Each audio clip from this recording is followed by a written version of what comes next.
Hello, hello la communauté, bonjour et bienvenue à tous ceux qui passaient par là et à la communauté, aux abonnés de cette chaîne. Je tiens tout d'abord à remercier les personnes qui sont venues faire un tour sur ma chaîne, qui sont venues faire un tour, aller voir les vidéos que j'ai dont j'ai fait circuler sur ma page Facebook, donc qui ont aimé et liké par rapport en passant par le lien de ma page Facebook qui est Welcome dans le monde des énergies et de la cartomancie, pour ceux qui veulent aller voir faire un tour et aller voir d'autres inspirations et d'autres partages sur la page Facebook. Et puis voilà, je tenais simplement à vous remercier parce que je trouve que c'est aussi important. Pour les nouveaux abonnés, pardon. Bienvenue sur la chaîne, bienvenue dans la communauté de l'écoute de soi. J'espère que vous vous y retrouverez dans les vidéos que je partage. Et puis voilà, nous allons commencer le sujet de la vidéo. Aujourd'hui, je vous retrouve pour un nouveau partage. J'ai envie de faire une guidance intuitive, de faire un tirage de cartes. Ça fait un moment que j'en ai pas fait pour voir un petit peu qu'est-ce qui se passe au niveau des énergies actuelles, des énergies du collectif. N'oubliez pas que c'est un tirage général, écoutez bien votre intuition, surtout revenez toujours à votre sens du discernement et de revenir à vous-même pour prendre vos propres décisions, c'est important car ça reste un tirage de cartes qui est général et non personnalisé et c'est toujours vous qui êtes maître de votre destin, voilà. En tout cas, j'espère que vous allez bien, moi je suis en forme. Alors, je vais voir ce que je vais utiliser comme jeu, je pense qu'on va déjà prendre une carte du I Ching, qui est un art divinatoire ancestral, très ancien, au niveau chinois, je pense.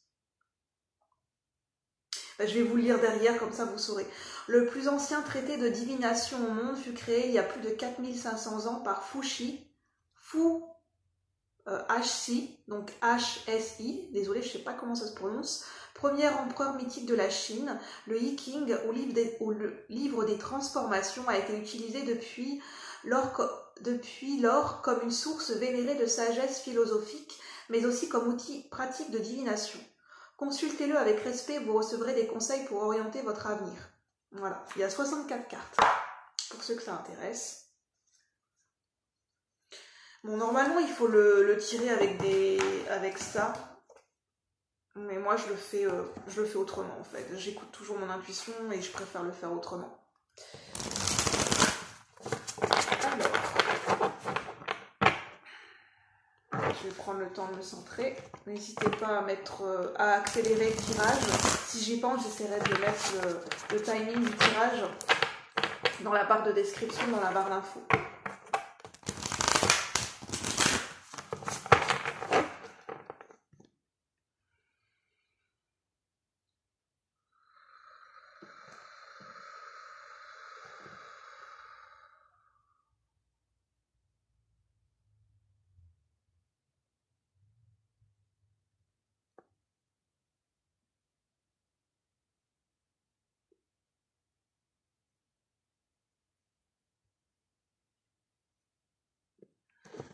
Alors,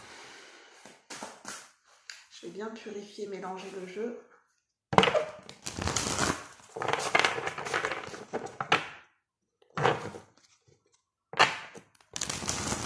Alors, les énergies actuelles pour le collectif, pour ceux et celles qui regardent la vidéo et pour le collectif de la chaîne. Voyons voir ce qui se passe au niveau énergétique en ce moment, parce que ça bouge pas mal hein, déjà au niveau de la matière, au niveau du concret, au niveau du contexte actuel, enfin voilà, aussi au niveau mondial. Ça serait peut-être intéressant et en tout cas moi j'ai cette curiosité de voir ce qui se passe au niveau sur les plans énergétiques. Et vous verrez comment ça vous parle et comment ça résonne. Car chacun a sa manière de ressentir personnellement les choses. Ne l'oubliez jamais, c'est important. Alors, s'il vous plaît, les guides de lumière. Quelles sont les énergies pour le collectif, pour ceux et celles qui regardent? Bon, je ne vais pas la prendre parce que je n'ai pas bien mélangé. J'ai pas bien demandé. Quelles sont les énergies pour le collectif? Un message pour le collectif, s'il vous plaît, pour ceux et celles qui regardent la vidéo. Un message intemporel. Un message messages pour le collectif. Je vais les prendre, on en a deux. Je sens de les prendre. Déjà, je vois qu'on a le chiffre 55, ça nous parle de changement, de la double signification du 5. Le 5, ça représente le changement, donc c'est accentué au niveau des énergies de changement. Et on a le 52, l'arrêt. On nous parle d'abondance. N'hésitez pas à mettre sur pause si vous voulez lire, avec la carte 55. Et on parle avec le numéro 52 qui ramène au chiffre 7, donc notre spiritualité, notre développement personnel, notre évolution personnelle, notre chemin de vie personnel avec le chiffre 7. L'arrêt. Alors, qu'est-ce que ça nous dit? Je dirais peut-être d'autres cartes après, par la suite. Alors, restez modeste et vous susciterez l'abondance. Moi, ce que ça me vient me dire tout de suite, c'est que j'ai l'impression que cette carte, elle suit. Elle précède l'autre, en fait. J'ai l'impression qu'on nous dit qu'il y a un temps d'arrêt, un temps de pause, un temps de ralentissement, qui peut être ressenti comme une stagnation, comme un retard qui est nécessaire, qui est bénéfique. Pour faire advenir, pour que l'on puisse, dans nos vies, au niveau collectif et notamment au niveau individuel, faire advenir l'abondance dans nos vies et faire susciter, enfin, générer et faire révéler cette abondance en nous, de n'importe quelle forme d'abondance. Vous verrez comment ça vous parle selon votre situation de vie personnelle et ce que vous vivez actuellement. Pour générer ce changement et faire advenir cette abondance, il y a un temps d'arrêt qui est nécessaire et bénéfique en fait, qui est profitable et fructueux. Et apparemment on nous dit qu'il y a une justesse et un équilibre à trouver par rapport à ça, par rapport à ce changement et pour faire advenir plus d'abondance dans notre vie. Et c'est pas pour y faire advenir en fait, parce que c'est pour plus s'y connecter, parce que l'abondance elle est toujours autour de nous, c'est pour plus s'y connecter.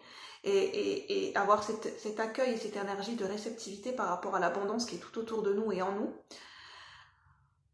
On nous dit que arrêtez-vous quand il est temps de vous arrêter et agissez quand il est temps d'agir. Donc il y a une justesse à trouver entre un équilibre et trouver, se reconnecter à notre propre rythme, à nos propres cycles, par rapport aussi au cycle de la vie, au cycle des saisons, au flux naturel de la vie, pour savoir quand est-ce, en écoutant nos ressentis, pour savoir quand est venu le temps du repos et quand est venu le temps de l'action. Et que ça soit propice et juste et équilibré par rapport à vos propres énergies et par rapport aussi à ce qui se passe à l'extérieur de vous, par rapport à votre réalité de vie, pour faire coïncider l'intériorité avec l'extériorité aussi. Alors, c'est ça que ça me dit.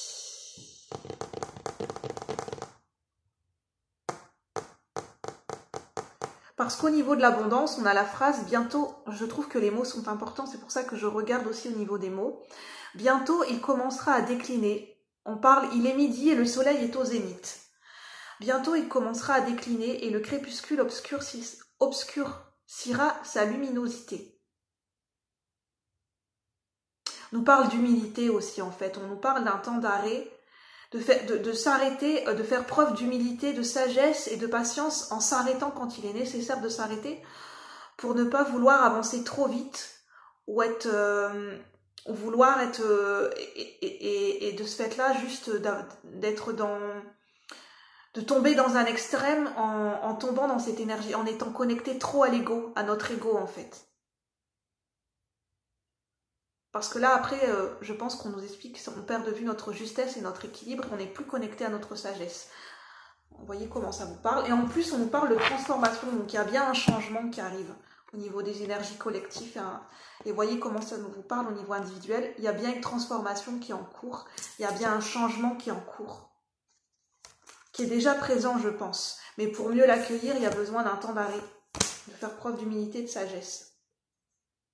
Pour mieux se connecter et mieux accueillir et mieux comprendre les énergies, mieux les ressentir et mieux agir en conséquence.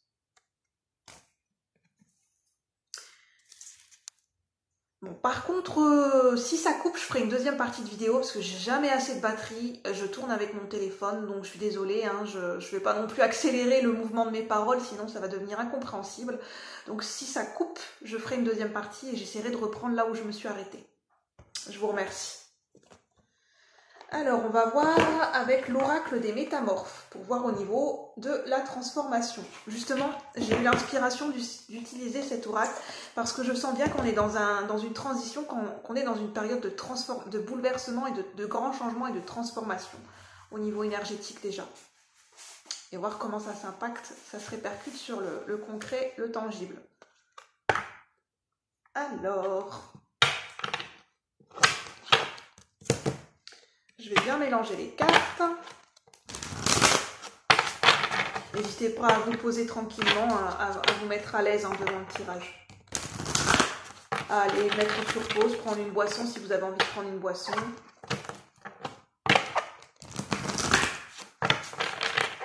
Moi, il y a du soleil, je tourne en plein après-midi, c'est très agréable. Alors, s'il vous plaît, les guides de lumière, quelles sont les énergies pour le collectif ? Les énergies pour le collectif, s'il vous plaît. Pour ceux et celles qui regardent la vidéo, quels sont les messages à transmettre? Les messages intemporels pour ceux et celles qui regardent la vidéo. Les messages pour le collectif de la chaîne d'écoute de soi. Pour ceux et celles qui regardent la vidéo.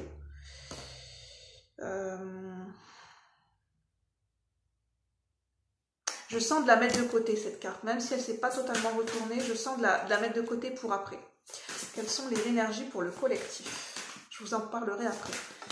Quels sont les messages à recevoir pour ceux et celles qui regardent la vidéo pour le collectif?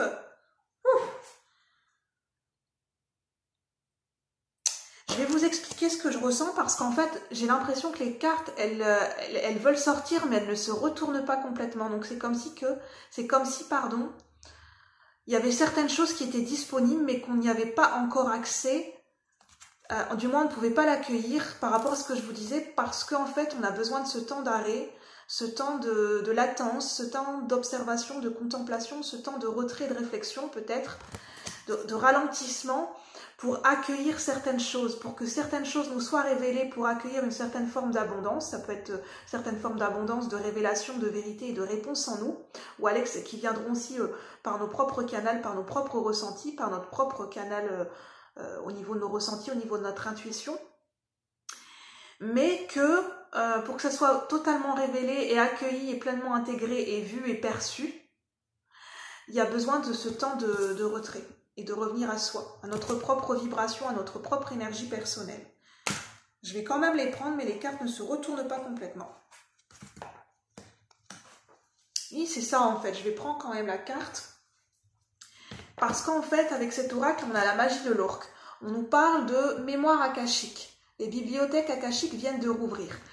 Alors, qu'est-ce que c'est que les bibliothèques akashiques? Pour ceux qui ne connaissent pas, on parle d'akasha ou de mémoire akashique, de lecture akashique. Ce sont les mémoires universelles, en fait, les mémoires de l'âme, du collectif, de l'âme de l'humanité, au niveau des âmes, de tout ce que les âmes ont vécu, en fait, au niveau de l'histoire de l'humanité, en tant qu'âme. En tant qu'âme au niveau de l'individu, au niveau du collectif, toute l'histoire au niveau universel. Et l'orque, justement, je pense, elle a cette capacité de, comme la baleine, je pense, mais peut-être pas de la même manière, parce que la baleine est un animal qui est, au niveau de la signification spirituelle, qui est très relié à la mémoire universelle, aux connaissances du sacré, à toutes les connaissances du monde, aux connaissances universelles.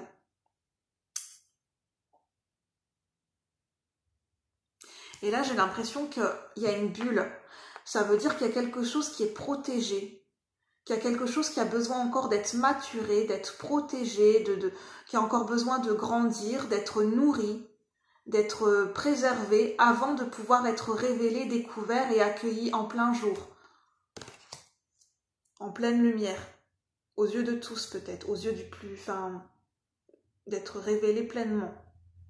Et on a encore la vibration du chiffre 7 avec le 43, qui nous parle de notre chemin de vie personnel et de notre évolution personnelle, tant au niveau de l'être humain qu'au niveau de l'âme, sur le plan de l'âme. Mais là, on nous parle vraiment, ce qui se passe en fait, on nous parle du collectif, qui a des mémoires universelles qui sont en train d'être révélées en fait. On nous parle de sagesse, de connaissance et de mémoire universelle. Il faut savoir que les mémoires universelles, ça peut être aussi des mémoires qui sont karmiques. c'est-à-dire des dettes karmiques. Ça veut dire qu'il faut savoir qu'en tant qu'individu, on a des dettes karmiques à régler, à rééquilibrer. Mais au niveau universel, au niveau collectif et au niveau de l'humanité, on a aussi des dettes karmiques au niveau de l'humanité, au niveau collectif, au niveau de l'inconscient collectif. Il y a des choses qui se répercutent, qui se perpétuent en fait. Comme comme je vous dis, le film de l'effet papillon, qu'une cause amène une conséquence et que ça fait effet de domino. Et c'est ce qui se passe au niveau collectif en fait. Il y a des mémoires. Ça peut être des mémoires traumatiques, ça peut être toutes sortes de mémoires négatives ou positives qui sont en train de remonter à la surface au niveau collectif, qui sont en train d'être révélées et mis au grand jour, petit à petit parce que c'est encore préservé. Il y a des connaissances, des révélations, des potentiels, je pense, des savoirs au niveau ancestraux, au niveau de la mémoire de l'humanité qui sont en train de nous être révélés en nous-mêmes, par nos propres ressentis à des degrés différents pour chaque individu. Et ces mémoires, elles ont besoin soit d'être accueillies, recueillies comme un potentiel, comme des savoirs à intégrer pour nous aider pleinement, autant individuels que collectifs, et à développer et à accueillir de nouveau. Soit ce sont des mémoires de traumatisme, de douleur, qui appartiennent par exemple, à notre lignée karmique, à notre lignée familiale, à notre lignée ancestrale, qui ont besoin d'être purifiées, d'être libérées, d'être guéries, en passant par notre propre chemin d'âme en fait. Donc ça parle autant au niveau individuel que collectif cette carte. Parce qu'il y a un pouvoir à la clé. Il y a un potentiel, je pense qu'il y a un potentiel de l'âme qui impacte aussi au niveau, mais c'est beaucoup au niveau collectif en fait. Il y a des mémoires universelles, des savoirs au niveau universel, des connaissances universelles qui sont accessibles à tous, qui, d'un point de vue collectif plus global, qui peut aussi être influencé l'individuel d'une manière ou d'une autre. Vous voyez comment ça vous parle, puisque l'individuel et le collectif se répondent toujours en fait. La voie sinueuse du pouvoir.